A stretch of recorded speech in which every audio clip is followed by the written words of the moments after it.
নাহমাদুহু ওয়া নুসাল্লি আলা রাসূলিহিল কারীম আম্মা বা'দ আউযু বিল্লাহি মিনাশ শাইতানির রাজীম বিসমিল্লাহির রহমানির রহিম। হুদহুদ এক জাতীয় ছোট পাখির নাম, যা পক্ষীকুলের মধ্যে অতীব ক্ষুদ্র ও দুর্বল এবং যার সংখ্যা দুনিয়াতে খুবই কম। বন্ধুরা, যার কথা বলছি সেটা হচ্ছে হযরত সুলাইমান আলাইহিস সালামের হুদহুদ পাখির কথা। চলুন এর বিস্তারিত জানি। সাবস্ক্রাইব করুন হেরাজ্যোতি চ্যানেলকে এবং বেল আইকনে ক্লিক করে সবার আগে ইসলামিক ভিডিও পেয়ে যান একদম ফ্রি। সুলাইমান আলাইহিস সালামের হুদহুদ পাখির কথা। চলুন এর বিস্তারিত জানি। হযরত সুলাইমান আলাইহিস সালাম আল্লাহর হুকুমে পক্ষীকুলের আনুগত্য লাভ করেন। একদিন তিনি পক্ষীকুলকে ডেকে একত্রিত করেন ও তাদের ভালো মন্দ খোঁজখবর নেন।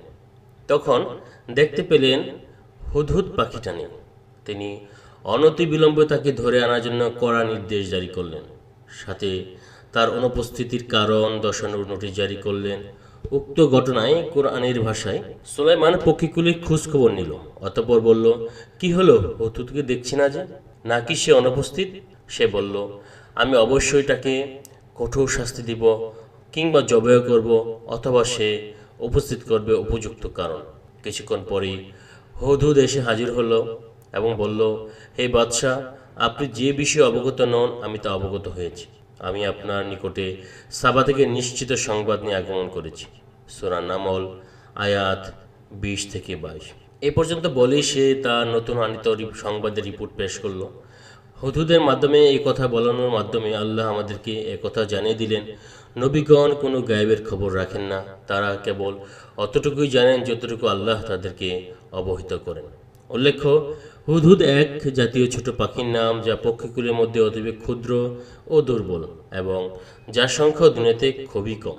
বর্ণিত আছে, হযরত আব্দুল্লাহ ইবনে আব্বাস রাদিয়াল্লাহু তাআলা একজন নও মুসলিম ইহুদি পণ্ডিত আব্দুল্লাহ বিন সালাম রাদিয়াল্লাহু তাআলা আনহুকে জিজ্ঞেস করলেন, এত সব পাখি থাকতে বিশেষভাবে হুদহুদ পাখির খোঁজ নেওয়ার কারণ কি ছিল?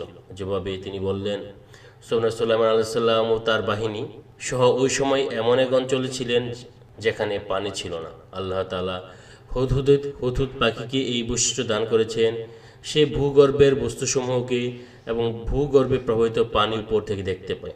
হযরত সুলাইমান আলাইহিস সালাম হুদহুদকে এই জন্যই বিশেষভাবে খোঁজ করেছিলেন, এত অঞ্চলে কোথাও মরুগর্ভে পানি লুকাইতে আছে এটা জেনে নিয়ে সেখানে জিন দ্বারা খনন করে যাতে দ্রুত পানি উত্তোলনের ব্যবস্থা করা যায়। একদা হযরত আব্দুল্লাহ ইবনে আব্বাস রাদিয়াল্লাহু তাআলা আনহু হুদহুদ পাখি সম্পর্কে বর্ণনা করছিলেন। তখন নাফে ইবনুল আজরক তাকে বললেন, জেনে নিন হে মহাজ্ঞানী, হুদহুদ পাখি মাটির গভীরে দেখতে পায়, কিন্তু তাকে ধরার জন্য মাটির উপরে বিস্তৃত জাল সে দেখতে পায় না যখন সে তাতে পতিত হয়। যেভাবে ইবনু আব্বাস রাদিয়াল্লাহু তাআলা আনহু বলেন, যখন তকদির এসে যায় চক্ষু অন্ধ হয়ে যায়। চমৎকার এই জবাবে মুগ্ধ হয়ে ইবনুল আরবি বলেন, এরূপ জবাব দিতে পারে শুধু একজনই, যে কোরআনের আলেম। সুপ্রিয় ইসলাম প্রিয় ভাই বোনেরা, আসলে আমরা এ থেকে শিক্ষা লাভ করি এবং এই শিক্ষা অন্যান্য মুসলিম ভাই ও বোনদের কাছে পৌঁছে দিই। ওয়া আখিরি দাওয়ানা আনিল হামদুলিল্লাহি রাব্বিল আলামিন। আসসালাম।